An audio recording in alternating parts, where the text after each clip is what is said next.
Ji Risha, thank you for coming. कैसे हैं sister? ठीक है आप? जी जी, मैं बिल्कुल ठीक हूँ। आप कैसे हैं? अस्सलाम वालेकुम। और थैंक यू। जी जी मैं अल्लाह आपको सलामती दे। Thank you for coming. हम आपके लिए दुआगो हैं। तशरीफ आवरी का बड़ा बड़ा शुक्रिया, सो मच। जी जी, थैंक यू सो मच कि आपने मुझे मौका दिया कि मैं अपने चंद सवालात रख सकूं। मैंने आपने जी कुछ दिन कबल एक डिबेट करनी थी, लेकिन फिर आपने उस पर लाइव स्ट्रीम की थी कि जो इस्लाम में है कमसिन बच्चियों की शादी के हवाले से।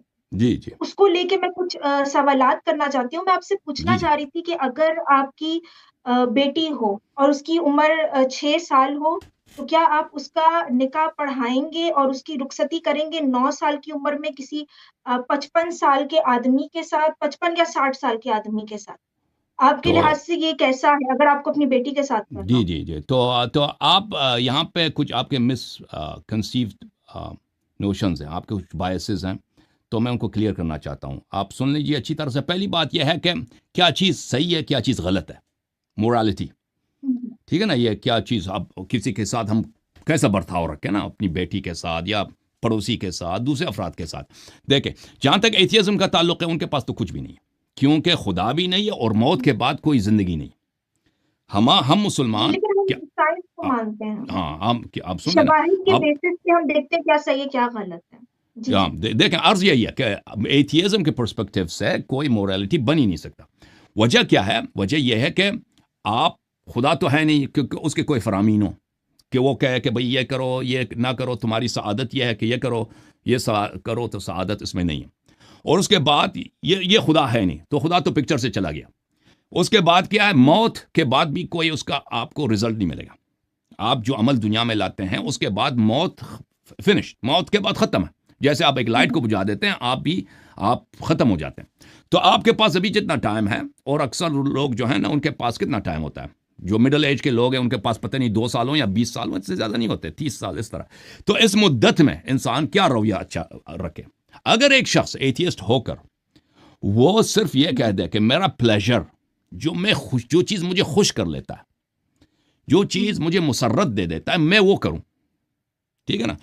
अगर वो ज्यादा से ज्यादा पैसे कमाने हों, जो मुझे अच्छा लगता है, वो मुझे मेरे पास आ जाए, या मैं ज्यादा से ज्यादा औरतों के साथ ताल्लुकात रखूं, चाहे वो कम सिन हो या कोई उनकी सिन ज्यादा हो, या मसलन अगर मुझे इन ख्वाहिशात को हासिल करने के लिए अगर कभी झूठ बोलना पड़े, या किसी का माल उठाना पड़े, या किसी को कत्ल करना भी पड़े, तो उसके अगर वो ये कहे कि मुझे अगर मुझे कोई पकड़ने वाला नहीं है तो मैं ये कर लूं, तो उसको उसके उसके पर्सपेक्टिव से ये सब बातें सही हैं। वो किसी को कत्ल भी करे, बशर्ते कि वो पकड़ा ना जाए। जहां तक कानून के हाथ पकड़ने जाने का है ताल्लुक है, वो तो सबके लिए, वो मुसलमान है, क्रिश्चियन है, हिंदू है या एथियस्ट है, वो तो फर्क ही नहीं करता। लेकिन उसका अपना जो पर्सपेक्टिव है, मुसलमान के लिए तो यह है ना कि अगर कोई पकड़ता भी नहीं, अल्लाह तो देख रहा है, मौत के बाद जिंदगी है, वहां पे नतीजा आप देखेंगे। तो इसलिए एथियस्ट कभी इस्लाम पर या किसी और मजहब पे एतराज नहीं कर सकते कि आपके मजहब में यह बात इमोरल है, गैर अखलाकी है। क्योंकि इनके यहां कोई चीज, इनके अपने पर्सपेक्टिव से कोई चीज इमोरल हो ही नहीं सकता। पहली बात यह है। 6 साल की बच्ची और 2 साल की बच्ची, क्या अब आपने जो मुझसे सवाल किया कि अगर मेरे कोई 6 साल की बच्ची होती तो क्या मैं उसकी शादी कर लेता, तो अर्ज यह है कि शादी, देखें, यह कोई वाजिब नहीं है, कोई नेसेसरी नहीं है, ऑब्लिगेटरी नहीं है कि आप अपनी बेटी का शादी 50 साल के आदमी से कर लें। ठीक है ना? आप इंतजार कर सकते हैं जब तक वो बड़ी हो जाए। और हर वालिद पे फरीजा का फर्ज है कि वो अपनी बेटी के साथ खयानत ना करे, उसकी जिंदगी को तबाह ना करे, ठीक है ना? और वालिद का फरीजा यह है कि वो बेटी आपके हाथ में, या अल्लाह का, मैंने बहुत सारे हदीस आपको पढ़ के दिखाया था कि अल्लाह की जानिब से एक तोहफा है, और अल्लाह ताला आपसे पूछेगा कि आपने अपनी बेटी के साथ कैसा रवैया किया। आप ऐसा अमल बजा लाएं कि उसकी जिंदगी तबाह हो जाए। तो उस आपने बहुत बड़ी गुनाह अंजाम दिए और बहुत बड़ी गलती अंजाम दी, और फिर ऐसा अक्द जिसमें बेटी का जरर हो, अच्छी तरह से सुन लें, ऐसा निकाह जिसमें आपकी बेटी का जरर है। मतलब मेरी बेटी 10 साल की है, 15 साल की, फर्क नहीं करती, या 6 साल की है, मैं एक ऐसे जगह उसकी शादी करा लेता हूं जहां पे उसकी जिंदगी तबाह होती है। ये अक्द बातिल है, ये निकाह नहीं हो सकती, ठीक है ना?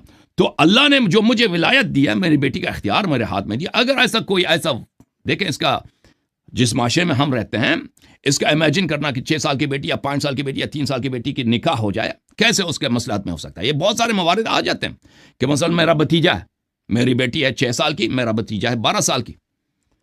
अभी हमारी जो है बात चल रही है, नानी का भी ये ख्वाहिश है, दादी की भी ये ख्वाहिश है, दादा भी, दादी, सब चचा, भाई, बहन, पुपियां सब यही कह रहे हैं बच्ची के और बच्चे की कि इन दोनों के आपस में निकाह हो जाए। तो इस ऐसे मवारिद आ सकते हैं दुनिया में, जिंदगी में, कि छोटी बच्ची की शादी जो है 6 साल की उम्र में, 7 साल की, उसका निकाह, उसका सिर्फ महरम बनते हैं ना, आपस में एक कमिटमेंट है कि ये उसके फलाह में है, उसके अच्छाई के लिए। तो ये ऐसे मवारिद हो सकते हैं। या किसी बड़े आदमी के साथ, मसलन दुनिया में एक बहुत बड़ा बादशाह है, एक बहुत ही गरीब लड़की है, एक गरीब आदमी है, वो अपनी बेटी का ख्याल भी नहीं रख सकता। मसलन किंग सलमान आ जाता है, ये बहुत बड़ा बादशाह है, ठीक है ना, वो कहता है मैं आपकी बेटी से शादी करना चाहता हूँ, ये 6 साल की बेटी। तो अगर आप ये बखूबी ये समझते हैं, देखें वो सेक्सुअल इंटरकोर्स नहीं कर सकता। शिया मजहब में यह है कि सेक्सुअल इंटरकोर्स नहीं कर सकता एक प्री प्यूबर्टी से पहले, बुलूग से पहले। लेकिन अगर अगर मैं मसलन कोई शख्स मसलहत जानता है, दुनिया में ऐसे हो सकता है एक बच्ची मतलब उसका कोई रखने वाला नहीं है, उसकी माँ मर चुकी है, बाप उसको नहीं रख सकता, ठीक है ना। एक जगह फर्ज करें बाप उसकी वाकन उसकी ज़मीर ही कहती कि मेरी बच्ची, क्योंकि मैं जेल चला जाऊंगा, या मैं बच्ची का मैं ख्याल, खुद बाप बीमार है, उसका कोई रखने वाला नहीं है, वो बच्ची की शादी कर लेता है ऐसे घर में जहां पे गर्चे उसका खावंद उम्र रसीदा है, लेकिन वो बच्ची की फलाह में वो जो भी देखे ना, साथ वाले भी कहते हैं कि हाँ आपने अच्छा किया, बच्ची की जो है इसकी फलाह बहबूद के लिए यही है, वेलबींग के लिए ये कि भाई इसकी शादी, ये बहुत कम तारीख में हो सकते हैं, हर जगह नहीं हो सकता, लेकिन इसको इमेजिन करना इम्पॉसिबल नहीं है, ठीक है ना। ये अर्ज है कि ऐसे मवारिद में हो सकता है। अगर उसकी फलाह बहबूद नहीं है तो बाप को हक नहीं है कि बेटी की शादी, चाहे वो बेटी 15, 16, 17 साल की है या बेटी 5 साल की, ऐसे जगह कर दे जहां पे बेटी की जिंदगी तबाह होगी। जी बहन, जवाब ये सही। अच्छा, मैं अब इस हवाले से मैं ये कहूंगी कि आपने जो बात की, ठीक है, हम आफ्टर लाइफ को नहीं मानते, लेकिन हमारा जो एथियस्ट है, ठीक है, कि हम लोग दुनिया की लाइफ पे तो बिलीव करते हैं, और हमारा जी काम है कि हमारी जो स्पीशीज है उनका सर्वाइवल जो है वो रहे, उनकी बका जो है वो हमारा एक मकसद है, एक आप पर्पस कह सकते हैं इस दुनिया में रहते हुए, ठीक है, उसको फोकस करते हुए। अच्छा, अब बात ये आ जाती है अब कि जो अब इस्लाम में इजाजत है, अब इजाजत छोटी दें, मैं इसका बच्चियों जवाब को। दे दूं, कि एक एथियस्ट के पर्सपेक्टिव से खुदा नहीं है और लाइफ आफ्टर डेथ भी नहीं है, लेकिन स्पीशीज की वेल बीइंग और स्पीशीज के सर्वाइवल हमारे लिए ये अहमियत रखती है। देखें, पहली बात यह है कि स्पीशीज, अभी इंसान की जो आबादी है, ह्यूमैनिटी की आबादी 8 बिलियन है, और बहुत सारे लोग कहते हैं कि इस पॉपुलेशन को कम किया जाए। बहुत सारे लोग हैं, बिल गेट्स मसल एक बहुत ही सेक्युलर है, बहुत ही रिच भी है, कहते हैं ये अर्थ को डीपॉपुलेट होना है, ये होना चाहिए कि हमारी असल पॉपुलेशन 3 बिलियन हो, 2 बिलियन हो, ये 8 बिलियन बहुत ज्यादा। या मसलन आगे जाकर 100 साल के बाद फर्ज करें जमीन की जो पॉपुलेशन है 30 बिलियन, 25 बिलियन 50 बिलियन बन जाते हैं लोग। तो इस तरह नहीं है कि देखें कि पर्सपेक्टिव ये होनी चाहिए कि हमें स्पीशीज की सर्वाइवल, बहुत दफा ये आर्ग्यू किया जा सकता है कि स्पीशीज के सर्वाइवल के लिए आप इंसानों को खत्म करें, इंसानों की एक हाफ पॉपुलेशन को या 3/4 को खत्म करें। पहली बात यह, तो आपके पर्सपेक्टिव से तो वो तो करना ही चाहिए, ठीक है ना, वो तो करना ही चाहिए हुकूमतों को, या ऐसे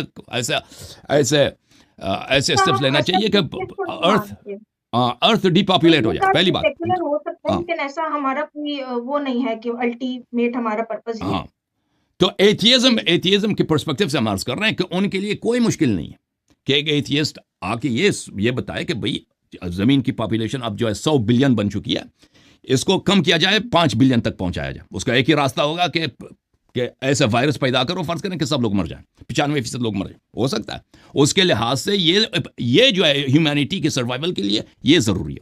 दूसरी बात यह है कि ये ह्यूमैनिटी की सर्वाइवल, ये स्पीशीज की सर्वाइवल, ये कोई जरूरी नहीं है।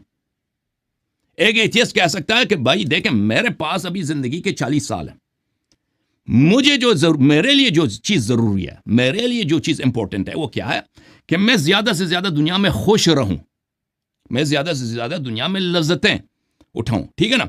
अगर उसके लिए मुझे कुछ इंसानों को कत्ल भी करना पड़ता है तो करना पड़े, क्या क्या मुश्किल है? जैसे एक बहुत बड़ा एथियस्ट था स्टालिन, एक बहुत बड़ा एथियस्ट था माओ जेडोंग, पॉल पॉट, इन लोगों ने millions, tens of millions of लोगों को कत्ल किया, करोड़ों के हिसाब से लोगों को कत्ल किया इन लोगों ने। क्यों? क्योंकि उनके अपने पावर पे ग्रिप के लिए जरूरी था। अगर वो समझते थे कि अगर हम ये ना करें तो पावर हमारे हाथ से निकल जाएगा। तो अर्ज यह है कि एक एथियस्ट ये कह सकता है कि मेरे लिए बहुत ही अहम है कि मैं ह्यूमैनिटी की सर्वाइवल के लिए जाती कुर्बानी दे दूं। मैं नहीं कहता कि ऐसा नहीं हो सकता ऐसे हो, लेकिन ये कोई जरूरी नहीं है। जिस तरह इस्लाम में जरूरी है ना कि आप किसी को कत्ल नहीं कर सकते, झूठ नहीं बोल सकते, किसी का माल नहीं उठा सकते, आपके यहां एथियज्म के यहां ऐसा मोरलिटी नहीं है। अगर वो चाहे कह दे मेरे लिए, मेरे जिंदगी की खुशी के लिए जरूरी है कि मैं इतने लोगों को कत्ल करूं और उनके पैसे उठा लूं, तो उसको कोई ऐसा मोरलिटी नहीं है कि उसको रोक सके। जी देखिए, जैसे आपने स्टालिन की एग्जांपल दी या फर्ज करें आप हिटलर की एग्जांपल देखिए, तो इनकी इनफरादी चॉइस थी। ये हम नहीं कहते कि ऐसा हर इंसान को होना चाहिए या सबको ऐसा करना चाहिए, लेकिन कुरान मजीद जो एक किताब है, वो सबके लिए एक ही डायरेक्शन देती है। और आप कहते हैं कि वो हर टाइम में, यानी कि जो 7वीं सदी में जो चीजें थी, ठीक है, वही मतलब वो इवॉल्व नहीं हो सकता, कुरान टाइम के साथ रिफॉर्म नहीं हो सकता। जो उस टाइम पे कवानीन बनाए गए वो हर सेंचुरी में माने जाएंगे। तो आज का जो टॉपिक है, मतलब वो मैं जिस हवाले से बात करना चाह रही हूँ वो है माइनर बच्चों की शादी। तो मुझे याद है आपकी जो लाइव स्ट्रीम थी, आपने उस पे एक बात ये भी कही थी कि हम एथियस्ट जो है वो ज्यादा हाईलाइट करते हैं कि बच्चियों को, माइनर बच्चियों को क्यों कहा गया है कि उनकी कमसिनी में शादी की जाए, हालांकि इस्लाम में इजाजत है कि जो बच्चे हैं, लड़के हैं कमसिन, उनकी भी शादी की जा सकती है। अच्छा, इस हवाले से अगर मैं बात करूँ ना, तो अब मैं, क्योंकि साइंस को ही हम लोग तो मानते हैं, हम लोग नहीं मानते कि सेकुलर कंट्रीज में क्या कवानीन है या इस्लामी जो कंट्रीज है वहां क्या कवानीन है। अगर साइंस के पर्सपेक्टिव से देखा जाए, क्योंकि मैं खुद भी डॉक्टर हूँ और 2 साल मैंने गायनी के शोबे में जॉब की है, ठीक है, तो हमारे पास मसला ही आ जाता है लड़के और लड़की का डिफरेंस। ठीक है, जो लड़का है उसको हमल के मराहिल से नहीं गुजरना, लड़की को गुजरना है। अच्छा, अब अगर हम एज फैक्टर को देखें ना, तो 10 साल की उम्र से लेकर 19 साल की जो उम्र होती है, उसमें जो कमसिन बच्चियां हैं, ठीक है, उनकी एंटीबॉडीज प्रोड्यूस होना शुरू होती हैं। उनका जो इम्यून सिस्टम है, यानी कि जो उनकी कुव्वत है, ठीक है, बाहर के जो इन्फेक्शन आ रहे हैं उनसे लड़ने की, वो इतनी डेवलप नहीं हुई होती।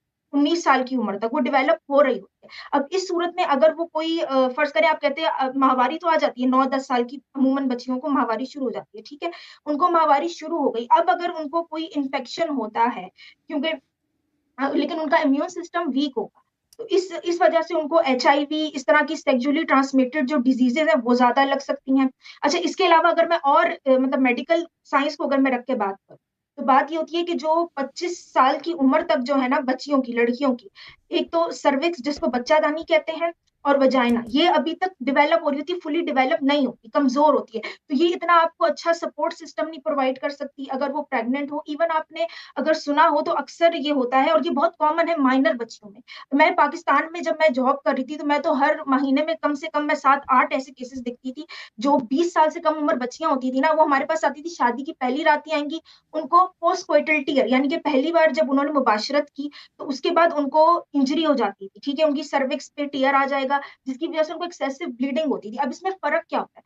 फर्क ये होता है कि एक एडल्ट लड़की जो 25 साल की उम्र को है या 20 साल की उम्र क्रॉस कर चुकी है, अच्छा, उसमें जो खून होगा वो 4 से 5 लीटर होगा। जबकि जो माइनर बच्ची है, यानी कि जो 20 साल से या 18 साल से कम उम्र बच्ची है, उसमें होगा 2 से 3 लीटर खून। और ये जो कंडीशन होती है ना, जैसे पोस्ट कोइटल टीयर, उसने मुबाशरत की, वो उसके लिए ज्यादातर अमूमन ये होता है कि इसमें वो रेडी नहीं होती बच्ची, या तो ठीक है, जिसकी वजह से ल्यूब्रिकेशन नहीं होती, या दूसरा इसका पॉइंट ये हो जाता है कि उसकी क्योंकि सर्विक्स कमजोर है, वजाइना पूरी तरह बनी नहीं है, तो इजीली टीयर आ जाता है। ठीक है, जब इस किस्म की कंडीशन होती है तो उसमें जो ब्लड लॉस है, अगर वो 2 लीटर या 3 लीटर से ज्यादा हो जाए तो बच्ची की जान जा सकती है। और ये अमूमन जो छोटी उम्र की बच्चियां होती हैं उनमें ये बहुत चीज कॉमन होती है, जो माइनर है, एज कम्पेयर टू जो 20-25 साल की एज को है या क्रॉस कर चुकी हैं 20 साल की उम्र। ठीक है, तो इनकी जान खतरे में पड़ जाती है, इनको ज्यादा जो है इस वजह से मसला सहना पड़ता है।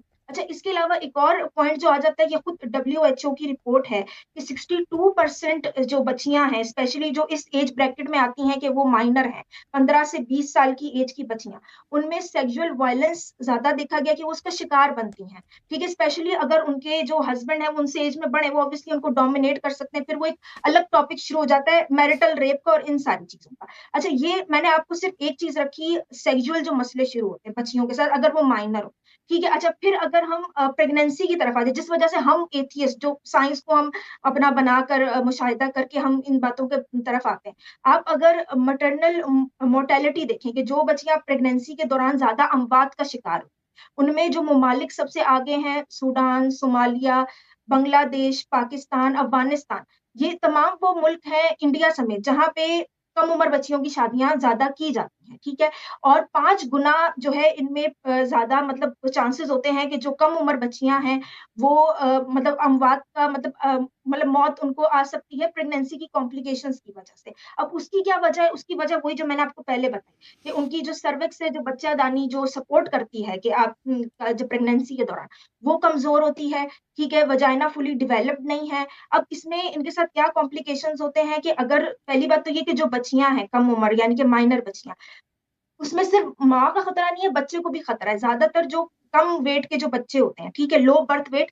माइनर जो लड़कियां होती हैं उनके जब बच्चे पैदा होते हैं लो बर्थ वेट होता है। उसकी वजह क्या है कि न्यूट्रिशन बच्चों को प्रॉपर तरीके से नहीं मिलता, क्योंकि माँ खुद अभी कम उम्र है।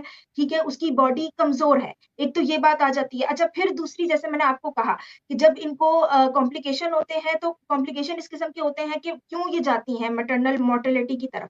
अब ये क्योंकि मेरे अपना ये मैंने खुद मुशाहिदा किया, क्योंकि मैं गायनी में प्रैक्टिस करती रही। इनको क्या होता है कि इनका लेबर बड़ा मुश्किल होता है बच्चियों का। क्यों? इनका पेल्विस आमतौर पे कम उम्र बच्चियों का छोटा होगा, सर्विक्स इनकी जो मतलब सही नहीं होती, इनका रिप्रोडक्टिव जो पूरा ट्रैक्ट है, मतलब बर्थ कैनाल हर चीज, वो फुली डेवलप नहीं होती। इसमें क्या होता है कि ये लेबर में फंस जाती हैं, जिसकी वजह से इनमें एक कहते हैं, क्योंकि मुझे याद है मैं जब कराची में मैं हुआ करती थी, तो वहां पे हमारा हॉस्पिटल था जहाँ पे अमूमन क्या होता था, इमरजेंसी में बच्चियां आती थी, और आती थी उन एरियाज से जो अर्बन एरियाज होते थे, विलेज वाले, वहां से बच्चियां आती थी, और वो ज्यादातर कम उम्र बच्चियां होती थी। उनको क्या मसला होता था, ऑब्स्टेरिक फिस्टुला उनमें देखने को मिलता था। उसमें क्या होता है कि एबनॉर्मल जो है वो एक सुराख या होल बन जाता है। ठीक है, वो वजाइना या ब्लैडर के दरमियान बन सकता है, वजाइना या रेक्टम के दरमियान बन सकता है। अच्छा, अब ये ऐसी पेचीदगी है कि अगर ये एक बार औरत को हो जाए तो उसमें फिर भांजपन भी आता है, और उसको पूरी जिंदगी जो है पेशाब और पखाने की बेज़ाब्तगी का सामना करना तो पड़ता हल है, क्या है, और ये इसका एक हल क्या है? लाइफ लॉन्ग कॉम्प्लिकेशन है। हल क्या है? इसका हल यही है व्हाट्स द कि जो सॉल्यूशन? माइनर बच्चियां हैं, देखिए हल तो करने पे है तो वो तो सर्जरी है कि आपको सर्जरी करानी पड़ेगी, और नहीं आपको फिर एक लॉन्ग लाइफ देखें, जो आप जो कॉम्प्लिकेशन कह है उसको डील फरमा रही है करना ना, पड़ेगा। ये लेकिन हेल्थ रिस्क्स जी, हैं। माइनर माइनर के माइनर सेक्स में ये जी, हेल्थ रिस्क हैं, तो इसका हल क्या? आप कहते हैं वो सेक्स से इज्तनाब करें? जी, जी, बिल्कुल, ये बिल्कुल, तो कोई नहीं सेक्स से कहता ना, और स्पेशली ये तो दुनिया में शादी कोई से, नहीं और कहता। देखें प्रेगनेंसी से, एथियस्ट तो ये तो नहीं बहुत कहता है। बड़ा। देखें देखें डॉक्टर साहिबा, ये तो एथियस्ट तो नहीं कहता हुँ, कि माइनर जो हैं, प्री एज जो अंडर 18 लड़कियां हैं, ये सेक्स नहीं कर सकती। ये तो दुनिया में तो कोई नहीं, और दुनिया का कोई कानून ही नहीं है। आप अमेरिका में आ जाएं, ऑस्ट्रेलिया चले जाएं, न्यूजीलैंड चले जाएं, हुँ, दुनिया में कोई ऐसी कानून नहीं है कि it's illegal for for teen girls to engage in sexual activity. ये तो कहीं भी नहीं है। हुँ, ठीक है ना? आप देखें, आप कहते हैं इनके लिए सेक्स इनके लिए मुज़र है। मैं हुँ। आपसे अग्री नहीं करता, लेकिन ये आपका फील्ड है, आपने नहीं, रिसर्च की है। स्पेशली आप प्रेगनेंसी, ज़्यादा प्रेगनेंसी। जी, अर्ज अर्ज अर्ज ये कर रहा हूँ ना, अर्ज ये कर रहा हूँ, ये आपका जी, फील्ड है, आपका एरिया स्पेशलिटी है, मैं उसमें आपको चैलेंज नहीं कर सकता, लेकिन मैं आपसे अग्री नहीं करता। जी, आप अगर यहाँ पे एक और स्पेशलिस्ट हम जी, लेके आए, जो वो भी डॉक्टर हो सकता हुँ, है वो आपको चैलेंज करें कि आपकी बातें गलत हैं, लेकिन मैं उसमें आपकी जो इन्फॉर्मेशन है मैं उसको, क्योंकि मेरा स्पेशलिटी नहीं, मैं उसको चैलेंज नहीं करता। लेकिन मुझे पता है कि दुनिया में ये कोई नहीं, कोई एथियस्ट नहीं कहता कि प्री टीन जो माइनर गर्ल्स हैं, यानी 10 प्यूबर्टी के बाद, इनको सेक्सुअल इंटरकोर्स में एंगेज नहीं होना चाहिए। ये कोई नहीं कहता, और ना दुनिया का कोई ऐसे कानून है। देखें कि हुँ, दुनिया में आप ऑस्ट्रेलिया नहीं, चले जाएं, मैंने अर्ज किया यूरोप चले जाएं या अमेरिका आ जाएं, यहाँ पे सिर्फ ये मुसलमान ममालिक में इस्लाम का हुक्म है कि इन लड़कियों को सेक्स में एंगेज नहीं होना चाहिए, मगर यह कि शादी हो। दुनिया के हर मुल्क में यह जायज़ है कि एक लड़की, चाहे वो 7 साल की है, 6 साल की है या 10 साल की है, फर्क ही नहीं, प्यूबर्टी का कोई इसमें रिक्वायरमेंट ही नहीं है। अगर वो चाहती है कि किसी और लड़के के साथ वो, बशर्ते यह कि दूसरा जो लड़का है वो अंडर 18 हो, अगर वो ओवर 18 है तो वालिदैन की इजाजत की जरूरत है, ठीक है ना। तो वालिदैन की इजाजत की जरूरत, वो उसके साथ वो सेक्स कर सकती है, वो जिमा कर सकती है, मुबाशरत कर सकती है, शादी भी कर सकती है। बहुत सारे मुल्कों में मिनिमम एज का कोई रिक्वायरमेंट ही नहीं है। देखें, जिन ममालिक में मिनिमम एज की, शादी की मिनिमम एज की कोई रिक्वायरमेंट नहीं है, उसमें सिर्फ वालिदैन और कोर्ट से अप्रूवल लेना होता है, उसके बाद शादी आपकी हो जाती है। और लेकिन लेकिन लेकिन शादी के बगैर सेक्स, ये तो हर मुल्क में जायज है सिवाय इस्लामी ममालिक में। आप अगर आप अमेरिका में रहती हैं या आप न्यूजीलैंड में रहती हैं, वेस्टर्न ममालिक में, और या बहुत सारे ऐसे ममालिक हैं जिन्होंने अपना जो सिविल लॉ है, मैरिज लॉ है, ये सिविल लॉ इन्होंने वेस्टर्न कंट्रीज से लिया। यहां पे कोई इलीगल नहीं है।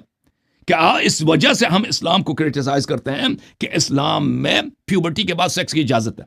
और भाई तो आप लोगों के यहाँ तो प्यूबर्टी से पहले भी सेक्स की इजाजत है।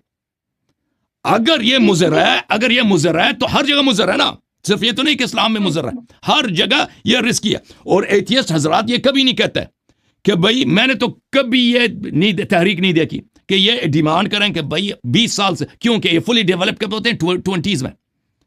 खवातीन फुली डेवलप्ड कब होती हैं? 20s में, यानी 20-25 साल की उम्र में इनकी जो आप कह रहे हैं ना, वजाइना वगैरह, eggs, reproduction system fully develop उस साल में होती है। तो उससे पहले ये सेक्स में एंगेज ना हो, ये किसी ने बोला? मैंने तो ऐसा कोई कभी डिमांड न सुना है न देखा है। बल्कि इसके बरअक्स देखें ये जो लड़कियां मसलन टीन से पहले, अब माफ कीजिएगा, अडल्टहुड से पहले, अडल्टहुड जो वेस्ट में वो 18 ईयर्स है। इस्लाम में अडल्टहुड जो है उससे पहले, बुलूग के साथ, प्यूबर्टी के साथ, 18 ईयर्स से पहले अगर कोई लड़की सेक्सुअल इंटरकोर्स में एंगेज हो जाती है, हर जगह लीगल है, हर जगह लीगल है। इस्लाम में भी लीगल है, एक शर्त के साथ कि हर एक के साथ ना सोए भाई। वेस्ट में तो बिल्कुल क्या है कि भाई किसी के भी साथ। मगरबी दुनिया में यहां पे क्योंकि सेकुलर लॉ है, 18 साल से पहले एक लड़की जो है एक रात में 20 आदमी के साथ भी सो सकती है, एंगेज हो सकती है सेक्सुअल, 50 के साथ भी हो सकती है, कोई कानून नहीं उसको रोकने के लिए। उसकी शर्त क्या है? उसकी शर्त यह कि जितने लड़के उसके साथ कर रहे हैं वो 18 साल से कम हो, ठीक है ना। तो ये तो इस्लाम में तो ब्यूटी यही है कि भाई आप अगर आपकी उम्र चाहे 18 है चाहे 20 है, आप सेक्सुअल इंटरकोर्स हर एक के साथ नहीं कर सकते। आपके लिए निकाह की जरूरत है, और वो निकाह भी वालिद की इजाजत से होगी ताकि आपकी जिंदगी तबाह ना हो। और वालिद को भी लाजिम जरूरी है कि आपकी मसलहत को और आपकी जो मनफियत है जिंदगी में, आपकी फलाह बहबूद, उसको ख्याल रखें। तो अर्ज यह है, इस लिहाज से तो उसमें कोई मुश्किल नहीं। और हमने जो देखा है जिंदगी में, हमारे यहाँ तो ये तो बहुत हुए हैं जो खानदान, जो लोग हमारे ममालिक से आते हैं, अफगानिस्तान से, ईरान से, इराक से, या पाकिस्तान, हिंदुस्तान में, वो तो एक आम चीज़ है कि बच्ची हर खानदान में ऐसा हुआ है। आप 20 साल, 30 साल, 50 साल पहले चले जाए ना, अक्सर आप लोगों की पुपियाँ हैं या खालाएँ हैं या माएँ हैं, उनकी शादी किस उम्र में हुई? 14 साल, 15 साल, 16 साल, 13 साल। ये आम चीज़ है, बिलखुसूस गाँव में। और ये हमने नहीं देखा कोई उसकी वजह से मर जाती है, ठीक है ना। ये कोई चीज़ नहीं कि उसकी वजह से मर जाती। तो जो आपका जो बेसिक प्रेमिसेस है कि ये तो बहुत ही, ये तो तबाहकुन चीज़ है बच्चियों के लिए, तो हॉस्पिटल्स क्यों खामोश है? तो आपसे अर्ज यह है आपसे कि दुनिया में इतने हॉस्पिटल्स हैं, ये क्यों खामोश है? इन सब को डिमांड करनी चाहिए। इतने डॉक्टर्स हैं, इनके इतने एसोसिएशंस हैं, इतने फेमिनिस्ट ग्रुप्स हैं, इनको सबको डिमांड करनी चाहिए कि सेक्स बैन होनी चाहिए। देखें, ये तो नहीं है कि सिर्फ शादी करेंगे तो सेक्स मुजर होगा ना, वो शादी के बगैर भी सेक्स बायोलॉजिकली जो है ना, बायोलॉजिकली शादी के बगैर भी आपके पर्सपेक्टिव से वो मुजर है। तो फिर ये तहरीक आप लोग चलाएं भाई। दुनिया में ऐसी कोई तहरीक नहीं ना कभी सुनने में आई है कि भाई 20 साल से 25 साल से पहले जो है सेक्स बैन होनी चाहिए खवातीन के लिए। हमने तो नहीं सुना आज तक, वो ऐसा क्यों तहरीक नहीं है? अच्छा, अब बात यह है कि सेक्स बैन करने की बात नहीं, आप जैसे सेकुलर कंट्रीज की एग्जांपल दे रहे हैं कि वहां तो बच्चियों को इजाजत होती है कि वो जिससे मर्जी सेक्स करें, बस उनका हम उम्र होना चाहिए, उनसे बड़ी एज का आदमी ना हो, और वो जिस मर्जी उम्र में शुरू करती है। अब बात यह आ जाती है कि उन ममालिक में सेक्स एजुकेशन दिया जाता है जिसमें ये बताया जाता है कि आपको कैसे प्रोटेक्शन यूज करनी है, अपने आप को कैसे सेक्सुअली ट्रांसमिटेड डिजीजेस से आपको बचाना है, और प्रेगनेंसी को कैसे अवॉइड करना है। अब ये सारी चीजें जो है ये मैरिज में नहीं होती, ठीक है। आपकी शादी होगी तो ऑब्वियसली आप प्रेग्नेंट भी होगे, ठीक है। फिर जरूरी नहीं है कि आप जो है मतलब यूज करो कोई भी मतलब प्रोटेक्शन, लेकिन बच्चों को ये चीज सिखाई जाती है, इस चीज को इनकरेज नहीं किया जाता कि आपने प्रेग्नेंट होना है। और जो बच्चियां होती हैं, जिस तरह कुछ वेस्टर्न ममालिक में कॉमन है कि जी वो टीन एज में मदर बन जाती है, उसको इनकरेज, उसको अच्छा नहीं समझा जाता, उसको मतलब बुरा ही समझा जाता है। उसको कोई एनकरेज नहीं दिया जाता कि भाई हर बच्ची ये करे, और वो जब ऐसे केसेस होते हैं तो उनको आउटकास्ट करके थोड़ा-सा ट्रीट किया जाता है, उसको कोई वो नहीं किया जाता कि बहुत ही अच्छा काम हुआ है। तो एक सेक्स एजुकेशन का मकसद ये होता है। हाँ, आप पाबंदी किसी पे नहीं लगा सकते, क्योंकि ज़ाहिर-सी बात है ये एक नेचुरल एक फितरी अमल है, लेकिन हाँ, उसके लिए आपको प्रिवेंशन बताई जाती है कि आपने कैसे अपने हिफाज़त करनी है कि आपको कोई डिज़ीज़ ना लगे और आप कैसे अनवांटेड जो है प्रेगनेंसी ना हो आपको। तो ये थोड़ा डिफरेंस है, लेकिन अगर आप शादी कर देते हैं तो उसमें तो फिर सवाल ही नहीं होता ना कि आप अनवांटेड तो प्रेगनेंसी जो है मैं उसको आपकी आप क्यों खिदमत में अर्ज़ रोकेंगे? करता हूँ कि जी। वेस्टर्न कंट्रीज़ में आ, जिना की कसरत की वजह से यहाँ पे सोशल फैब्रिक क्यों टूट रहा है, मैं आपको बताता हूँ। ठीक, आप कह रहे हैं यहाँ पे हुँ, हुँ। कुछ सेक्सुअल एजुकेशन होता है कि प्रेगनेंसी से कैसे अवॉइड किया जाए और सेक्सुअल ट्रांसमिटेड डिजीज से कैसे अवॉइड किया जाए, ठीक है ना। लेकिन उस देखें, अगर इंसान की शादी होती है ना एक ही मर्द के साथ, उसमें तो सेक्सुअल ट्रांसमिशन डिजीज होता ही नहीं, मगर ये कि वो तो बहुत नादिर होगा कि वो मर्द खुद बदबख्त हो कहीं और से वो आ, आ, कोई वायरस लेकर आए अपनी बीवी को दे दे, ये तो होता नहीं है। तो ये सेक्सुअली ट्रांसमिटेड डिजीज कहाँ पे होती हैं? जहाँ पे कोई लगाम नहीं होता कि एक बच्ची है वो 50 मुख्तलिफ मर्दों के साथ राबता रख सकती है। दूसरी बात ये, जो आपने अंडर एज लड़कियों की शादी की है, कि वो सिर्फ उनका हम उम्र होना चाहिए, कोई ज़रूरी नहीं है। एक बच्ची है 11 साल की, एक लड़का है 17 साल की, ये आपस में कर सकते हैं। और अगर लड़का 20 साल का है, 25 साल का है, तो उसके पेरेंटल कंसेंट की ज़रूरत होती है। शादी के लिए पेरेंटल कंसेंट और कोर्ट ऑर्डर होता है, लेकिन सिर्फ सेक्स के लिए तो पेरेंट्स की इजाज़त काफ़ी है। दूसरी बात यह है कि देखें, इस तरह नहीं है कि यहाँ पे प्रेगनेंसी नहीं होती बच्चियों की, यहाँ पे प्रेगनेंसी बहुत होती है बच्चियों की, और बहुत बाज़ दफ़ा उसको अबॉर्ट करते हैं, अबॉर्शन कहते हैं, और बाज़ दफ़ा अबॉर्ट नहीं करते। तो उसका नतीजा क्या निकलता है? जो अबॉर्ट करते हैं उसमें ये बच्ची के लिए, इसके सेहत के लिए बहुत मुज़र है अबॉर्शन, क्योंकि और उसमें एक इंसान का कत्ल भी हो जाता है, एक बच्चे का कत्ल भी हो जाता है, क्योंकि आप उसको मार देते हैं, और फिर उसकी अपनी माँ की अपनी सेहत के लिए भी अच्छी नहीं होती अब अबॉर्शन जो किया जाता है।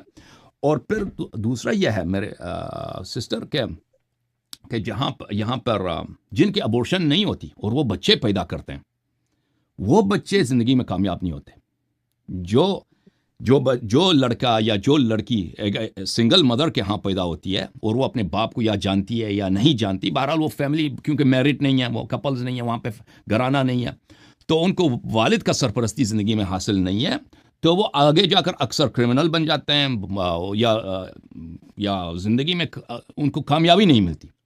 तो जो लोग मसलन, अगर आप इन स्टडीज़ को देखें कि जो बच्चे कॉलेज के उम्र तक पहुँच जाते हैं, जो एक मैरिड कपल्स हैं वो उनकी तादाद बहुत ज़्यादा है, जो अनमैरिड कपल्स हैं उनकी तादाद कम है, उन बच्चों के बहुत ही कम है जो कॉलेज एजुकेशन तक पहुंचते हैं। और जो लोग अक्सर टीन्स में जेल जाते हैं जराइम की वजह से, वो अक्सर यही होते हैं कि उनके क्या है, उनकी सिंगल मदर होम से आते हैं।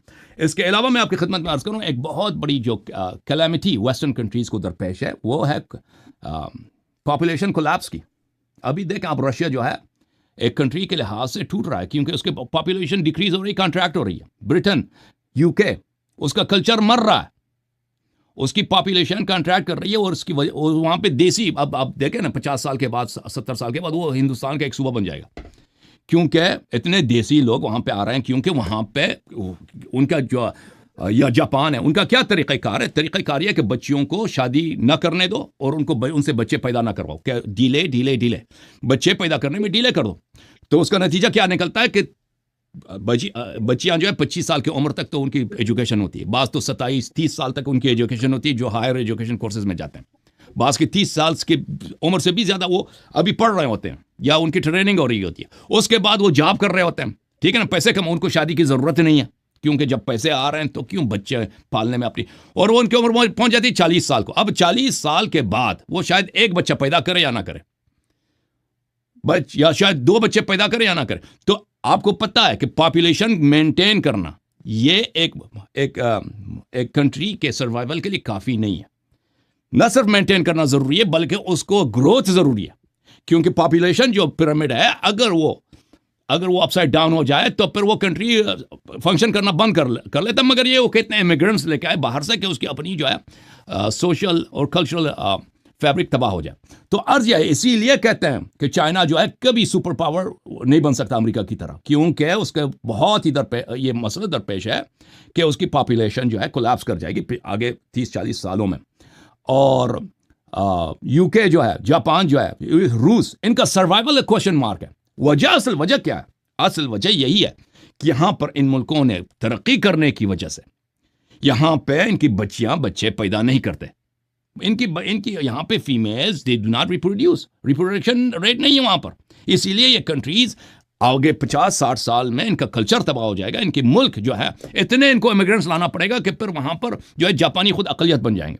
तो अर्ज यह है कि जो के बच्चों की अगर किसी भी माशरे को सर्वाइव करना है तो उसमें हद अकल हर फीमेल को 3-4 बच्चे पैदा करना उसके लिए ज़रूरी है। और ये 3-4 बच्चे 40 साल के बाद, 30 साल के बाद पैदा करना मुश्किल है, ठीक है ना। अगर वो जितना अर्ली, जितना पहले वो शुरू करे, 15 साल की उम्र में, 12 साल की उम्र में, ये उसके लिए बेहतर है। जहाँ तक टीन सेक्स का ताल्लुक है उसका तो मैंने जवाब दे दिया कि वो तो एक कॉमन है इस्लाम के दरमियान और वेस्ट के दरमियान। फ़र्क सिर्फ इतना ही है कि वेस्ट में खुली छुट्टी है भाई, कि आपके जिस के साथ जाके सो जाओ। इस्लाम में ये है कि जहाँ पे आपकी सलाह है, जहाँ पे आपकी मनफ़अत है, और वो भी एक शख्स के साथ, और वो भी शादी के और निकाह के मुक़द्दस बॉन्ड में, अक़द में, तो ये फ़र्क है हमारे और आपके दरमियान। जी सिस्टर। अच्छा, आपने फैमिली सिस्टम की बात की, तो जिन ममालिक में फैमिली सिस्टम स्ट्रॉन्ग है, मतलब जिस तरह का फैमिली सिस्टम का फैब्रिक है वो बहुत स्ट्रॉन्ग है, वो तरक्की पजीर क्यों नहीं है? और पॉपुलेशन की जहाँ तक बात है तो इसराइल की पॉपुलेशन तो बहुत छोटी सी है, बट स्टिल वो कैसे मतलब इतना एम्पावर्ड हैं और इतना कंट्रोल कर रहे हैं सबको। तो आपको क्या लगता है कि सिर्फ बच्चे तो पैदा करने इसराइल से जो है ना, इसराइल को सपोर्ट हासिल है ना, वो अपनी पॉपुलेशन की वजह से तो नहीं है। उनको जो उसके पीछे अमेरिका का और वेस्ट का बहुत बड़ा फाइनेंशियल सपोर्ट उनको मिलता है ना। उनकी जो तरक्की है और उनकी जो मिलिट्री प्राउस है वो उनकी अपनी पॉपुलेशन की वजह से नहीं है। वो एक आउटपोस्ट हैं वेस्ट के मिलिट्री सुप्रीमेसी का, इसलिए वो स्ट्रांग है। जी हाँ। और जो ममालिक, जिन ममालिक में देखें, जिन ममालिक में फैमिली स्ट्रक्चर स्ट्रांग है, वो तरक्की क्यों नहीं करते? उसकी वजह फैमिलीज़ नहीं है कि फैमिलीज़ की वजह से, माँ बाप की वजह से ये तरक्की नहीं करते। देखें अमेरिका ने कब तरक्की किया? अमेरिका की असल तरक्की जो है ना 1880s में, 1860s में शुरू हुआ है कि अमेरिका वाकई सुपर पावर बना, और 1910s तक अमेरिका वाकई ऊपर गया। फिर 1940s तक, तो क्योंकि 1940 में 1939 में दूसरी जंग आलमी शुरू हुई है, और फिर 1945 तक वेस्टर्न जो है, ये जो ग्रेट ब्रिटेन है, ये बिल्कुल कोलैप्स कर गया। उस ज़माने में तो अमेरिका में फैमिली स्ट्रक्चर बहुत महफूज थी, यानी वाकई अमेरिका में बड़े बड़े घराने, big families, lots of children, और डिवोर्स की रेट बहुत कम थी, चाहे ब्लैक्स हों चाहे वाइट्स हों, हर माशरे में। तो इसका ताल्लुक फैमिली से नहीं है, इसके और वजूहात हैं कि ममालिक क्यों तरक्की नहीं करते, और बाद सिविलाइजेशन क्यों नीचे गए हैं, बाद सिविलाइजेशन ऊपर आ गए। वेस्टर्न सिविलाइजेशन अभी डोमिनेंट है, मुसलमानों का सिविलाइजेशन नीचे है, तो इसके और वजूहात हैं। फैमिली उसकी वजह नहीं है और शादी उसकी वजह नहीं है। जी सिस्टर। चलिए ठीक है, आप कहते हैं कि औरतों को ज़्यादा बच्चे पैदा करने चाहिए क्योंकि ओवरऑल कंट्रीज़ के लिए भी अच्छा है और पॉपुलेशन होनी चाहिए। लेकिन जो इतनी मैटरनल मोर्टेलिटी के जो हाई रेट्स हुए हुए हैं, ख़ुसूसन उन ममालिक में जहाँ पे माइनर बच्चियों की शादी होती है, और डब्ल्यूएचओ इस चीज़ को लेके शोर मचाता रहता है। तो फिर उसका आप लोग क्या हल निकालें? तो फिर अलीशा, आपका इस्लाम सॉरी, इजाज़त देता है कम उम्र बच्ची की शादी की? देखें वो अलीशा, तो एक देखें। सवाल पूछूं जी इसमें? जी, पूछें आप अली भाई। अच्छा, ये जो अंडर डेवलप्ड कंट्रीज है वहाँ पे मेल न्यूट्रिशन नहीं आती एक वजह इन सारी चीज़ों की? अंडर मैरिज तो आप कह रही हैं, कभी मेल न्यूट्रिशन नहीं देखा आपने? क्योंकि आप तो डॉक्टर हैं। हाँ, आप ठीक से मेल न्यूट्रिशन नहीं कभी देखा? जी, malnutrition भी है, लेकिन देखिए ये एक बहुत बड़ा फैक्टर है कि आप कम उम्र बच्चियों की शादियाँ कर रहे हैं। अब हमारे बहुत से ऐसे इलाके हैं, अंदरूनी सिंध हो गया, ये हो गया, वहाँ से ऐसी बच्चियाँ भी आती हैं जो बहुत खाते-पीते घरों से होती हैं, लेकिन एजुकेशन नहीं होता और उनकी शादियाँ कर दी जाती हैं, और वो शादियाँ तो रजिस्टर भी नहीं करवाई जाती है ना, क्योंकि पाकिस्तान में भी कानून है कि आप 18 साल से कम उम्र बच्चे की शादी नहीं कर सकते। लेकिन जो मेन इसमें फैक्टर होता है, ठीक है, माल-न्यूट्रिशन एक अलग चीज़ है, लेकिन कम एज की बच्चियाँ जो हैं वो लेबर को नहीं बर्दाश्त कर पाती, उनकी बॉडीज़ जो है वो इतनी डेवलप नहीं हुई होती कि वो मतलब लेबर को इज़िली हैंडल कर सकें। तो ये एक बहुत बड़ा फैक्टर है, उसमें सारी वो बच्चियाँ नहीं हैं जो देखें ये तो दोनों जगह है ना, खराब हो। ये दोनों जगह, क्योंकि वो देखें वो जो प्रेगनेंसी है, अर्ली प्रेगनेंसी, उसकी वजह शादी नहीं है, उसकी वजह सेक्स है। वो सेक्स तो उधर वेस्ट में ये तो एथियस्ट का ये तो ज़्यादा आम है इस्लाम के मुकाबले, मुसलमानों के मुकाबले। मुसलमान ये है कि एक आदमी के साथ ना तो वेस्ट में तो हर एक के साथ वो कर सकती है, वो किसी वक्त भी प्रेग्नेंट बन सकती है। और दूसरा उसका अगला जवाब ये है हमारा कि देखें सब बच्चियां एक जैसे नहीं होती। बाज़ बच्चियां होती हैं कि 12 साल में उनको कोई प्रॉब्लम नहीं है भाई, वो बच्चे पैदा भी करते हैं, वो उनको परेशानी भी नहीं होती, बीमार भी नहीं होते, डैमेज भी नहीं होते ना। ये इस तरह तो बहुत ज़्यादा है हमारे अपने ख़ानदान में, बहुत सारे। मगर पीछे जाए ना, हमारी पुप्पियाँ खालें वगैरह हर एक अपने ख़ानदान में देखे जो पाकिस्तानी है। ये कोई नादिर वाक़या नहीं है, बहुत ज़्यादा है। न बीमार हुए ना कुछ, अब आप पूछ लें अपने रिश्तेदारों से, ठीक है ना। इस तरह नहीं है कि अगर कोई ऐसी बच्ची है, उसके वालिदैन का जिम्मेदारी बनती है कि भाई मेरी बच्ची की जो हालत है ये जैसे में बहुत कमज़ोर है। बच्चियों की डेवलपमेंट जब एक जैसा नहीं होते, बच्चों की भी, लड़कों की भी डेवलपमेंट एक जैसा नहीं होता। बाज़ बच्चे होते हैं कि भाई 15 साल की उम्र में देखें वो बिल्कुल अपने बाप से भी बड़े हो जाते हैं, है कि नहीं भाई अली भाई? बाज़ लड़के ऐसे हैं 14 साल की उम्र में देखो कि लड़का अपने बाप से ज़्यादा बड़ा हो गया। बाज़ बच्चियां भी इस तरह हैं कि 13 साल की उम्र में वो अपनी माँ से ज़्यादा बड़ी हो जाती है जिस्म के लिहाज से। बाज़ बच्चियां कमज़ोर हैं, तो ये वालिदैन को ख्याल रखना चाहिए अपनी बच्चियों की मसलहत का। इसीलिए तो विलायत हासिल है, इसीलिए तो गार्डियनशिप हासिल है कि बच्ची अपनी मर्जी से कहीं जाके वो सेक्स नहीं कर सकती। मुसलमानों में बच्ची को सिर्फ शादी के बाद, और शादी भी वालिद की इजाज़त से, ठीक है ना। तो ये उसकी जिम्मेदारी है कि अगर बच्ची की सेहत ऐसी आपको पता है कि भाई ये हैंडल नहीं कर सकती, या उसकी जो जहनी जो तवाज़ुन है उसमें इतनी मैच्योरिटी नहीं है कि भाई आप इसको एक दूसरों के घर भेज दें। ये बच्ची बेचारा अब उस हद तक नहीं पहुंची है, अभी 2-3 साल इंतजार करें। तो ये वालिदैन का है कि वो उस पर, तो ये एक ऐसा फार्मूला नहीं है कि सब पे ये लागू कर देना कि एक फार्मूला लिख दें सबके लिए। बाज़ बच्चियां हैं कि वो हैंडल भी कर सकती हैं, अपने खावन के घर जाएं, वहां पे जिंदगी भी कर सकती हैं, वो चला भी सकते हैं अपने घर को। बाज़ बच्चियां नहीं कर सकती, तो इसीलिए तो विलायत हासिल है, वालिदैन को गार्डियनशिप हासिल है। मतलब आपने ये मान लिया कि कुरान के जो अहकामात हैं वो दुरुस्त नहीं है, क्योंकि वो हर बच्ची पे एप्लीकेबल हो ही नहीं सकते। तो फिर फायदा क्या है इन कुरान का अहकाम ये है कि वालिद, ये जरूरी नहीं है कि आप शादी कर दें। कुरान का हुक्म यह है कि वालिद को विलायत हासिल है, वालिद को विलायत। बच्ची चाहे 20 साल की भी हो जाए ना, वो अगर शादी करना चाहती है उसको वालिद की इजाजत की जरूरत है इस्लाम में। वेस्ट में तो यह है कि भाई सेक्स वो किसी के भी साथ कर लेना, 14 साल की भी है, 12, 11, 10, 9 साल की, 7 साल की सेक्स कर, वो मर्जी है सेक्स करे, ठीक है ना। और 18 साल के बाद वो तो किसी से भी शादी कर सकती है ना। हमारे यहाँ इस तरह नहीं है, हमारे यहाँ इस तरह है कि वालिद को गार्डियनशिप हासिल है। वालिद वो देखेगा, सोचेगा, मशवरा करेगा कि भाई मेरी बच्ची की मसलहत में क्या चीज़ है, यह अल्लाह की जानिब से एक अमानत है, वो उसके लिए हराम है कि बच्ची की ज़िंदगी को तबाह करे। और अक्सर वालिद जो है ना अपनी बेटियों से प्यार करते हैं। दुनिया में ऐसे बदबख्त वालिद बहुत कम होंगे जिनको परवाह ही नहीं है कि मेरी बेटी की ज़िंदगी तबाह हो रही है, ये बहुत कम होंगे। और दुनिया में दुनिया का कोई कानून, दुनिया का कोई कोर्ट सिस्टम, दुनिया का कोई गवर्नमेंट वालिद से ज़्यादा, वालिदैन से ज़्यादा बच्चे का से मोहब्बत नहीं करते कि वो बच्चों का ख्याल रखें, ठीक है ना। वैसे ये तो भी बड़ी ज्यादा है। अच्छा, आपने फरमाया कि अगर कोई 20 साल की बच्ची है, ठीक है, वो अगर खुद से किसी आदमी से शादी या निकाह करना चाहती है, लेकिन अगर वली उसके लिए तैयार नहीं है, इजाजत नहीं देता, तो वो वॉइड हो जाएगा बेसिकली निकाह, ठीक है। तो फिर जरूरत ही क्या है लड़कियों से कंसेंट लेने की, अगर वालिद के पास ये अथॉरिटी देखे है। वो दो तरह के ना, अगर एक बच्ची, वालिद को फिर आपने क्यों कंसेंट का दिया? अगर एक बच्ची बूली बाली है ना, शादी से है, चाहे वो 20 साल की है, 24 साल की है, या 16 साल की है, या उससे कम है, वो उसको पता नहीं है जी, वो अपना ख्याल नहीं रख सकती, उसको मशवरे की ज़रूरत है, वो पेरेंट्स की गार्डियनशिप में रहती है। तो ऐसी बच्ची के शादी के लिए वालिद की इजाज़त की ज़रूरत है। लेकिन एक ऐसी बच्ची है मसलन 16 साल की उम्र में, वो अपनी कारोबार चला रही है, ठीक है ना, ट्रेड कर रही है, भाई खरीद रही है, बेच रही है, वही तनख्वाह लिख देती है, चेक ले तनख्वाह अपने उसके ऐसे बच्ची को वालिद की इजाज़त की ज़रूरत नहीं है, ठीक है। ये सब मैं जो बातें आपको बता रहा हूँ, ये सब अहादीस हैं, इस्लाम के अहकाम है, मैं अपने से कुछ नहीं बना रहा जी हाँ।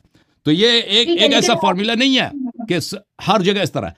वो बच्चियां जो रशीदा हैं, जो इस तरह से मैच्योरिटी के लेवल तक पहुंची हैं कि वो अपनी ज़िंदगी खुद चला रही हैं, उनको वालिद मना भी कर दें, वो कहीं और शादी कर सकती हैं।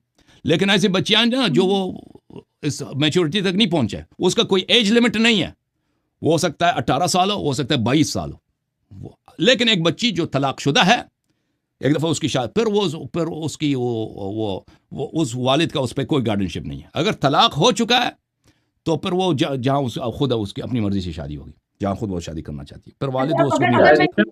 जी जी अगर मैं इसी अच्छा, जी जी आपको मैं कट कहना चाह रही थी, आप 2-4 साल करेंगे कि आपके पास भी बहुत सारे कॉलर्स और वो हैं, तो फिर जी जी मैं आगे दिक्कत। जी जी मैं मेरे थोड़े से और सवाल माइक ठीक नहीं है? जी, मैं जी, जी। चेक कर अच्छा लूँ। हाँ, मैं इस हवाले से ये बात करूँगी, जैसे आपने कहा कि कुछ बच्चियाँ अगर वो अच्छी ताजिर हैं या वो बड़े फ़ैसले कर लेती हैं, जैसे गुलामों को आज़ाद कर देना, ये सारा कुछ, तो वो खुद से कर सकती हैं शादी। लेकिन अब ऐसे तो बहुत से कामयाब लोग हैं, बहुत कामयाब ताजिर हैं, लेकिन जब शादी का टाइम आता है जीवन साथी चुनने का, तो वो बहुत ब्लंडर किस्म के भी फ़ैसले कर देते हैं। तो उसका फ़ैसला हम्म। कौन करेगा? और क्या ये लाज़मी बात है कि एक तलाक़-याफ़्ता औरत होगी, तो वो समझदारी का ही फ़ैसला करेगी दूसरी बार या वो उसको हक होना चाहिए कि वो खुद वली के बगैर शादी करे। क्या पता उसने पहले भी कोई अहमकाना फ़ैसला किया हो जिसके नतीजे में तलाक हुई हो फिर वो दोबारा ऐसा करे। तो इसकी कौन गारंटी देगा? ये आपने किस तरह गारंटी से तो मतलब लाइफ में बना किसी चीज़ की गारंटी नहीं है। आप जब शादी करते हैं या कोई गाड़ी खरीदते हैं या कोई चीज़ करते हैं, उसकी हुँ, गारंटी मुस्तकबिल का तो गारंटी नहीं होता ना। मैं जितनी भी आप वालिदैन भी जितना कोशिश करें कि अच्छा सा रिश्ता मिले, और कितना होता है कि वालिदैन अली भाई वालिदैन अपनी तरफ से पूरी कोशिश करते हैं और सब लोग कहते हैं बेहतरीन रिश्ता है, और बाद में वो शादी नाकाम हो जाता है ना। तो ये तो वालिदैन के साथ भी होता है, बच्ची के साथ भी हो सकता है। एक बच्ची है जो बहुत तालीम याफ्ता है, जॉब कर रही है, पैसे का डॉक्टर है, तो पैसे ला रही है, ठीक है ना।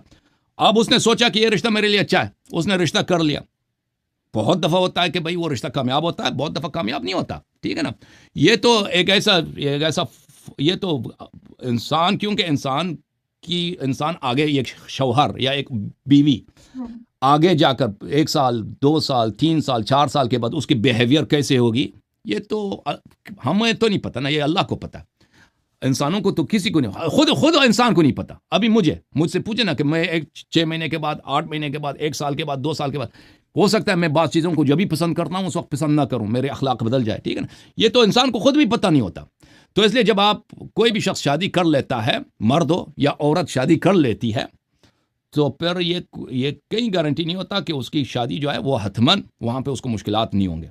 बहुत दफ़ा होता है कि इंसान को एक शख्स अच्छा लगता है, इंसान उससे शादी करता है, वालिदैन भी कहते हैं अच्छा रिश्ता है, शादी हो जाए आपकी बेहतरीन है। बाद में पता चलता है कि वो शख्स जो है बहुत ही झूठा था, फराडी था, या बाद में वो शख्स बदल जाता है। उस एक दफ़ा वो जी। 1 साल के बाद उसकी मोहब्बत किसी और लड़की से हो जाती है, आपको छोड़ के चला जाता है। ये तो हर जगह होता है।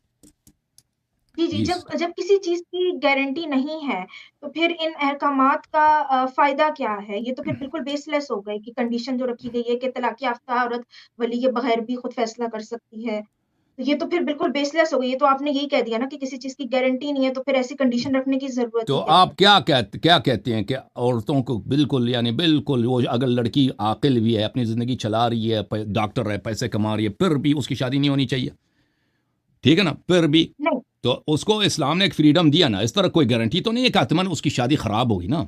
ये तो भी कोई तरीका नहीं है कि हतमन 100% उसकी शादी। देखिए, अगर इंसान, अक्सर ये होता है कि इंसान अगर अच्छी तरह से सोच ले, मशवरा कर ले कि भाई मैं फ़लान ख़ानदान में शादी करना चाहता हूँ, आदमी कैसा है, तो अक्सर ये होता है कि वो शादी कामयाब होता है, अगर ये मशवरा कर ले, सोचे ना। लेकिन बाज़ दफ़ा नाकाम भी हो जाता है, क्योंकि मशवरा देने वालों को भी गलती हो सकता है, ठीक है ना, बाज़ दफ़ा हो जाता है। लेकिन उसका तरीक़ेकार देखें, ये कोई गारंटी नहीं कि हतमन उसकी शादी नाकाम होगी। अक्सर अगर इंसान मशवरे से कर ले तो कामयाब हो जाता है, लेकिन उसका तरीक़े हल इस तरह नहीं है। दुनिया है इम्तिहानात का नाम, हुँ, दुनिया है इसी अनएक्सपेक्टेड टर्न्स का नाम, कि ज़िंदगी में ये चीज़ें पेश आ जाए। लेकिन उसका हल ये नहीं होगा कि आप शादी ही बंद कर देना, कह दें शादी ही नहीं हो जी, सकती जी। जी। अच्छा क्या एक कलाली और भाई, आपसे शादी जी, जी, जी। मना कर अच्छा दे, एक और सब ही शुरू हो जाए अच्छा आपस में बगैर शादी के, जैसे एथियस्ट क्या होता है ना, वो बेहतरीन है। क्या ख्याल है? वो तो नहीं जी, हो जी। सकता अच्छा ना। ख्याल ये है कि अच्छा हाँ। एक और फैमिली मैं जब फैमिली की नहीं होती, चल आप अरीशा आप जी, सवाल करें। अच्छा मैं मेरे पास बस 2 हैं, मैं एक अभी एक जी करूँगी फिर उसके बाद एक आखिरी होगा। अच्छा जी जी जी, जी। अच्छा इसके बाद एक और सवाल है कि जैसे आपने कहा कि बाप और दादा जो हैं वो बच्ची के वली होंगे, उसके अलावा कोई दूसरा नहीं होगा। जी। अच्छा अब एक्सेप्शंस तो होते हैं सोसाइटी में, ठीक है? किसी का ओके। बाप नशई हो, ड्रग एडिक्ट हो या लालची हो, किसी लालच में आके बच्ची की शादी हम्म। कर दे, खुद पैसे हथियाने के चक्कर में या किसी इस वजह से, तो वली तो सिर्फ़ बाप और दादा हैं। अगर वो दोनों ही फ़र्ज़ करें ड्रग एडिक्ट हैं, नफ्सियाती हैं, उनको इस तरह के मसाइल लाहक हैं, तो अगर वो बच्ची के हक़ में गलत फ़ैसला करते हैं, तो उसकी बच्ची की ज़िम्मेदारी फिर कौन उठाएगा? जो वो तो सफ़र करेगी? अगर अगर कोई ऐसा अक्द हो जाता ना कि अक़्द हो जाता है कि वो बच्ची के फ़ायदे में नहीं है, उस बच्ची के वालिद जानता है कि मेरे बच्ची के ज़रर में है, लेकिन उसको परवाह ही नहीं है। आम तौर पे तय होता है कि बच्चियां जो है वालिदैन अपने बच्चों का ख्याल रखते हैं, वो चाहे नशेई भी हों, जैसे भी हों, अपने बच्चों को बड़े प्यार करते हैं, वो अपनी कुर्बानी देंगे ना, एक नशेई भी हो अपनी कुर्बानी देंगे, लेकिन बच्चों की ज़िंदगी तबाह नहीं करेंगे। लेकिन बाज़ दफ़ा हो सकता है कि एक शख्स इतना कमीना है, इतना बुरा है कि उसने पैसों, किसी ने पैसे दे दिए, उसने शादी करा दी, भाई अब वो बच्ची जो है, बच्ची की ज़िंदगी तबाह, उसको परवाह, तो ऐसे शादी बातिल है, ऐसा अक़्द बातिल है, ऐसा अक़्द बातिल है। अगर एक ऐसा अक़्द हो रहा है, हाँ अक़्द हो रहा है बच्ची का, हाँ, क्योंकि उसमें बच्ची की ज़िंदगी तबाह हो जाएगी, ठीक है ना। वालिद ने अपनी विलायत का गलत फ़ायदा उठाया। पहली बात यह है कि वालिद के लिए गुनाह है, वालिद ने जो किया है वो उसका आखिरत में जवाब देना होगा। दूसरी बात ये अक़्दी बातिल है, क्योंकि उसमें बच्ची का फसाद है, बच्ची की ज़िंदगी तबाह हो जी। आखिरत में जवाब दे और बच्ची अपनी पूरी ज़िंदगी तबाह कर दे, मतलब इसका मतलब ये है। तो अक़्द बातिल है, अक़्द बातिल है। उसमें अगर वो बच्ची के रिश्तेदार अगर शिकायत करें कि भाई ये ऐसा हो रहा है, तो वो अक़्द फ़स्ख़ है, वो अक़्द है ही नहीं। वो कोई दूसरा उस बच्ची का वली बनना चाहे, देखें उस बच्ची का अगर अभी कोई प्रैक्टिसिंग वली नहीं है, तो कोई मोमिन उसको उठा के अपने घर ला के ख्याल रखे जब तक ये बड़ी हो जाती है, अगर उस गवर्नमेंट में कोई ऐसा सिस्टम है। लेकिन ऐसे मामलात में अगर वाक़अन इस्लामी कोई सिस्टम हो, तो उसका वली जो है कौन होता है? उसका वली खुद पैगम्बर सल्लल्लाहु अलैहि वसल्लम या इमाम मासूम अलैहिस्सलाम या उसका नायब ख़ास होते हैं, कि खुद इमाम असर, इमाम वक्त जो है उस बच्ची की विलायत संभालेगा जब तक वो बच्ची बड़ी हो जाती है, ठीक है ना। तो ये उसका जो असल सिस्टम है ये है। लेकिन हमारे यहाँ तो कोई इस्लामी गवर्नमेंट है नहीं। जो माशरे में जो चलता है ना, वो इस तरह होता है कि अगर किसी बच्ची का कोई वली नहीं है, तो उसका चचा या उसका बड़ा भाई या उसका फूफी, कोई भी शख्स उस बच्ची को अपने घर रख सकती है जब तक वो बड़ी हो जाए, ठीक है ना, और उसका बड़ा सवाब है। अच्छा, अब आपने जैसे बात की कि कोई इमाम वगैरह जो भी होगा वो उसकी विलादत मतलब उसकी ले लेगा, एक विलायत तरह से वली बन जाए, ठीक जी। है, विलायत ले लेगा। अच्छा, अब उससे बेहतर ये नहीं था कि छोटी बच्चियां, नाबालिग बच्चियों का खसूसन जो है वो इजाजत ही ना देते कि कोई फैसला कर सके, तो तो ये फैसला उनके गलत है अपने ना, हाथ ये में जुल्म हो। है, ये जुल्म है उन मवारिद में जहाँ बच्चियों की फलाह बहबूद इसी को डिमांड करती है ना। अभी मैं देखें, तो मेरे इस्लाम मेरे में फ़र्ज़ इसकी करें मेरी 5 गुंजाइश साल नहीं बच्ची है। है, मेरी 5 साल बच्ची है, मेरा भतीजा जो है 12 साल का या 14 साल का। हाँ, या यह सिर्फ बच्चियों के लिए इजाज़त नहीं है, बच्चों के लिए, लड़कों के लिए भी है। एक लड़का है 5 साल का, ठीक है ना, उसकी वाकई मसलहत में यह है कि ये रिश्ता एक और जगह पे हो जाए ना, इस तरह उसकी इजाज़त है, ठीक है ना। एथियज़म में क्या, एथियज़म में सेकुलर सिस्टम में वो 5 साल की उम्र में भी सेक्स कर सकती है भाई, बच्चे, लड़का भी 4 साल है, 5, कोई परवाह नहीं है, 7 साल करते जाओ, शुरू हो जाओ ना। इस्लाम में उसका एक बाउंड्री है कि वो निकाह होगा तो वो सेक्स करेगा, ठीक है ना, और प्यूबर्टी से पहले सेक्स भी नहीं कर सकता, हराम है प्यूबर्टी से। लेकिन अगर जहां पे उसकी मसलहत है, उसका फायदा है बच्ची का, कि ये भाई, वो सब घर वाले कहते हैं नाना नानी सब, और ये शादियां बड़ी कामयाब होती हैं, आपको पता है। हमारे यहाँ जो हमारे यहाँ रिवायती शादियां होती है ना, बचपन ही से रिश्ता तय हो जाता है भाई, कि ये इन 2 कजिन्स का आपस में हमने शादी करना है। हमारे खानदान में कितने ऐसे हैं भाई, मैं खुद जानता हूँ। अली भाई, आप नहीं जानते ऐसे कि बचपन में वो रिश्ता तय हुआ था? ये भाई, अगर उसी वक्त निकाह पढ़ना चाहे कि एक दूसरे से कमिटेड है, ये कोई हराम नहीं है, इस्लाम ने इसकी इजाज़त दी है, ठीक है ना। तो ये एक शादियां इस तरह नहीं है कि गलत है, ये हमारे माशरे में सदियों से उतारा है, और ये हमारा कल्चर है, हमारा दीन भी ने इसकी इजाज़त दी है, और ये गलत नहीं है। अब देखें, हर सिस्टम का कोई गलत फ़ायदा उठा सकता है, हर सिस्टम का कोई गलत फ़ायदा उठा सकता है, लेकिन उसका मतलब नहीं है कि वो सिस्टम गलत है। सिस्टम सही है, किसी ने उसने उसका गलत फ़ायदा उठाना चाहे, ठीक है ना सिस्टर। सही। अच्छा, मैं एक और सवाल रखूंगी। आपने अपनी उसी लाइव स्ट्रीम में कमसिन बच्चियों से शादी का जहाँ जिक्र था, आपने ये कहा कि भाई बेटी को रहमत कहा गया है और जो 3 बेटियों की परवरिश करेगा, ठीक है, वो जन्नत में जाएगा। आप कहते हैं कि बेटियों को मतलब बहुत रहमत का माना गया है इस्लाम में, ठीक है। बिल्कुल तो बिल्कुल। चले इस हवाले से ठीक है, लेकिन कुरान की सूरह नजम है जहाँ पे 21वीं उसकी आयत है, जहाँ पे अल्लाह मियाँ कहते हैं कि क्या तुम्हारे लिए तो बेटे हैं और खुदा के लिए तुमने बेटियां रखी। अब अगर मैं इस आयत को देखूं तो इससे ये वाज़ेह हो रहा है कि अल्लाह मियाँ के नज़दीक मतलब बेटियां हकीर हैं और वो नापसंद करता था कि उसके साथ बेटियों को जो है वो मंसूब किया जाए, और वो मतलब बेटियों को आपने हकीर समझा। इससे तो ये वाज़ेह होता है। तो ये कॉन्ट्रडिक्शन नहीं है कि एक तरफ आप कह रहे हैं नहीं, कि वो इस ऐसी तरह है ना, आदमी वो जो कुरान आया है वो खिताब है मुशरिकीन से। मुशरिकीन जो है वो बेटियों को पसंद नहीं करते थे, और बेटियों को अपने लिए नंग समझते थे, आर समझते थे, गैरत के ख़िलाफ़ समझते थे, और उसको एक ज़िंदगी में एक मुसीबत समझते थे, जो अरब थे उस ज़माने में। और बहुत सारे होते थे कि तो बेटियों को अल्लाह जिंदा ताला भी दरगोर वही कर। समझा, जी, तो अल्लाह आप सुन ताला भी लेना। वही समझा नहीं के नहीं, उस तरह नहीं है, उस तरह नहीं, आप सुन ले कि अल्लाह ने कहा कि बेटियां बुरा हैं। तो ये अरब जो थे ये क्या करते थे, ये बेटियों को अपने लिए मुसीबत समझते थे। और भाई कि ये आखिर में जाकर हमारे घर में रही नहीं रहेगा, एक दूसरे के घर जाएगी उनकी बीवी बन जाएगी ना, तो अपने लिए एक मुसीबत समझते थे। तो वो बैक वो उसी वक्त कहते थे कि जो फरिश्ते हैं ये अल्लाह की बेटियां हैं। फरिश्ते क्या हैं? अल्लाह की बेटियां हैं। तो अल्लाह ताला कुरान में वो उसका ना औलाद है, वो ना कोई इंसान है, वो ना वो कोई उसके जिनसी ताल्लुकात है, ना उसके बेटे हैं ना बेटियां। तो उनको ताना देकर कि आपके अपने पर्सपेक्टिव में देखें कि आप खुदा को अच्छा समझते हैं, और लेकिन वो चीज जो बुरी चीज है आपने उसको अल्लाह से निस्बत दी आपके अपने पर्सपेक्टिव में, न कि वाकई ऐसा हो। ठीक है ना? आप समझते हैं कि हाँ, आपके अपने पर्सपेक्टिव में, आपके अपनी जो कल्चर है, आपकी माइंडसेट है कि बेटियां जो है बुरे हैं। तो अल्लाह को आपने ये क्यों नहीं कहा कि जो है फरिश्ते जो अल्लाह के बेटे हैं? ये कह देते ना तो कम से कम अक्ल की बात होती कि कम से कम आपने अल्लाह की इज्जत रखी है।